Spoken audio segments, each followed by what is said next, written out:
പുതിയ വീഡിയോയിലേക്ക് എല്ലാവർക്കും സ്വാഗതം. ഞാൻ ലക്ഷ്മി. എല്ലാവരും സുഖമായിട്ടിരിക്കണമെന്ന് വിശ്വസിക്കുന്നു. ഇന്ന് നമ്മൾ തയ്യാറാക്കുന്നത് സ്പെഷ്യൽ ആയിട്ടുള്ള ഒരു പുട്ടാണ്. വളരെ സോഫ്റ്റ് ആയിട്ട് എങ്ങനെയാണ് അരിപ്പുട്ട് തയ്യാറാക്കുന്നതെന്ന് നോക്കാം. അപ്പോൾ ഇപ്പം തന്നെ വീഡിയോയിലേക്ക് പോകാം. പുട്ട് തയ്യാറാക്കാനായിട്ട് ഞാനിവിടെ പുട്ടുപൊടി എടുത്ത് വെച്ചിട്ടുണ്ട്.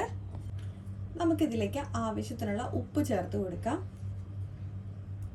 ഞാനിവിടെ 1.5 കപ്പ് പുട്ടുപൊടിയാണ് എടുത്തേക്കുന്നത്. അപ്പോൾ അതുകൊണ്ട് ഞാനിതിലേക്ക് 1.5 കപ്പ് വെള്ളമാണ് ഒഴിക്കുന്നത്. നമ്മുടെ നോർമൽ വാട്ടറാണ്, ചൂടുവെള്ളമൊന്നുമല്ല. ഇനി നമുക്ക് ഇതൊരു 10 മിനിറ്റ് റെസ്റ്റ് ചെയ്യാൻ വേണ്ടി മാറ്റി വയ്ക്കാം. നമ്മുടെ പുട്ടുപൊടി വെച്ചിട്ട് 10 മിനിറ്റ് ആയിട്ടുണ്ട്. നമുക്കിനി ഒന്ന് ജസ്റ്റ് ഒന്ന് മിക്സ് ചെയ്ത് നമ്മൾ പുട്ടിന് നനയ്ക്കും പോലെ ഒന്ന് നനച്ചെടുക്കാം. ഇപ്പോൾ നമ്മുടെ പുട്ടുപൊടിയൊക്കെ ഒന്ന് ഞാൻ ഇതുപോലെ ഒന്ന് മിക്സ് ചെയ്തെടുത്തിട്ടുണ്ട്. നമുക്ക് ഞാനിപ്പോൾ പാക്കറ്റിലെ പുട്ടുപൊടി വാങ്ങിക്കുന്നതുകൊണ്ടാണ് നമ്മൾ 10 മിനിറ്റ് വെച്ചത്. അല്ല, നമ്മൾ പൊടിപ്പിക്കുന്നതാണെന്നുണ്ടെങ്കിൽ ഒരു 5 മിനിറ്റൊക്കെ മാറ്റി വെച്ചാലും മതി. അങ്ങനെ വെച്ചിട്ടാണ് നമ്മൾ തയ്യാറാക്കുന്നതെന്നുണ്ടെങ്കിൽ പുട്ട് നല്ല സോഫ്റ്റ് ആയിട്ടിരിക്കും. നമ്മൾ രാവിലെ തയ്യാറാക്കിയ പോലും വൈകുന്നേരം വരെ നല്ല സോഫ്റ്റ് ആയിട്ടിരിക്കാനുള്ള കുഞ്ഞു ടിപ്പാട്ടോ അത്. ഇനി നമുക്ക് പുട്ടുകുറ്റിയിലേക്ക് നമ്മുടെ പുട്ടുപൊടി ഒന്ന് നിറച്ച് കൊടുക്കാം. ഇനി നമുക്ക് നമ്മുടെ പുട്ടുകുറ്റിയിലേക്ക് നമ്മുടെ പൊടിയൊക്കെ ഒന്ന് നിറച്ച് കൊടുക്കാം. അപ്പോൾ അതിനായിട്ട് ആദ്യം നമുക്ക് കുറ്റിയിലേക്ക് കുറച്ച് തേങ്ങ ഒന്ന് ഇട്ട് കൊടുക്കാം. ഇനി നമുക്ക് നിറച്ച് വെച്ചേക്കുന്ന നമ്മുടെ പുട്ടുപൊടിക്കൊന്ന് ഇതിലേക്ക് ഇട്ട് കൊടുക്കാം. ഇടയ്ക്ക് നമുക്ക് തേങ്ങ ഇടണമെന്നുണ്ടെങ്കിൽ ഇടയ്ക്കിടയ്ക്കൊന്ന് ഇട്ട് കൊടുക്കാം കേട്ടോ.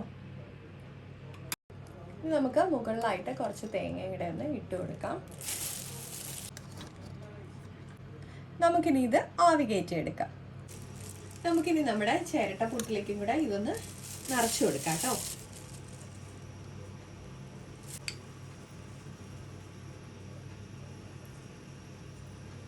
കുഞ്ഞുങ്ങൾക്കൊക്കെ ആണെന്നുണ്ടെങ്കിൽ നമുക്ക് ലേശം പഞ്ചസാരയും കൂടെ നമ്മുടെ പുട്ടുപൊടിയിലൊന്ന് ചേർത്ത് കൊടുത്താലും നല്ലതാട്ടോ. ഇതിന് പുറമെ നമുക്ക് കുറച്ച് തേങ്ങയൊന്ന് വെച്ച് കൊടുക്കാം. ഇനി നമുക്ക് ഇതും അതുപോലെ തന്നെ നമുക്കൊന്ന് ആവി കയറ്റിയെടുക്കാം. നമുക്ക് കുറച്ചുകൂടെ പുട്ടുപൊടിയുണ്ട്. അപ്പോൾ നമുക്ക് ഇതുപോലെ നമ്മൾ ജസ്റ്റ് കുറ്റിയിലൊന്നും നിറയ്ക്കാതെ ഇതുപോലെ സ്റ്റീം ചെയ്ത് നമുക്ക് പുട്ടുണ്ടാക്കാം. അപ്പോൾ അതിനായിട്ട് നമ്മുടെ ഒരു സ്റ്റീമറിലേക്ക് ഞാൻ പുട്ടുപൊടിയൊന്ന് ഇട്ട് കൊടുക്കുകയാണ്.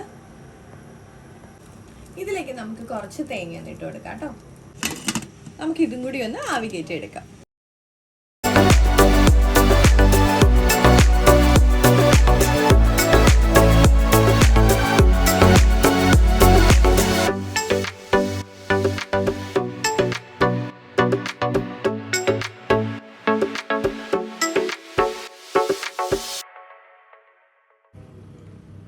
അപ്പം നമ്മുടെ നല്ല സോഫ്റ്റ് ആയിട്ടുള്ള പുട്ട് ഞാനൊന്ന് കുറ്റിയിൽ നിന്നൊക്കെ മാറ്റി വെച്ചിട്ടുണ്ട്.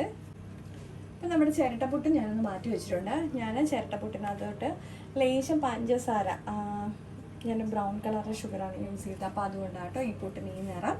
മറ്റേ നമ്മുടെ നല്ല വൈറ്റ് പുട്ടും തയ്യാറായിട്ടുണ്ട്. അപ്പം നമ്മുടെ പുട്ട് ഇഷ്ടപ്പെട്ടിട്ടുണ്ടെങ്കിൽ ലൈക്ക് ചെയ്യാനും ഷെയർ ചെയ്യാനും കമൻറ്റ് ചെയ്യാനും സബ്സ്ക്രൈബ് ചെയ്ത് സപ്പോർട്ട് ചെയ്യാനും മറക്കല്ലേ. അടുത്ത വീഡിയോയിൽ വീണ്ടും കാണാം. നന്ദി, നമസ്കാരം.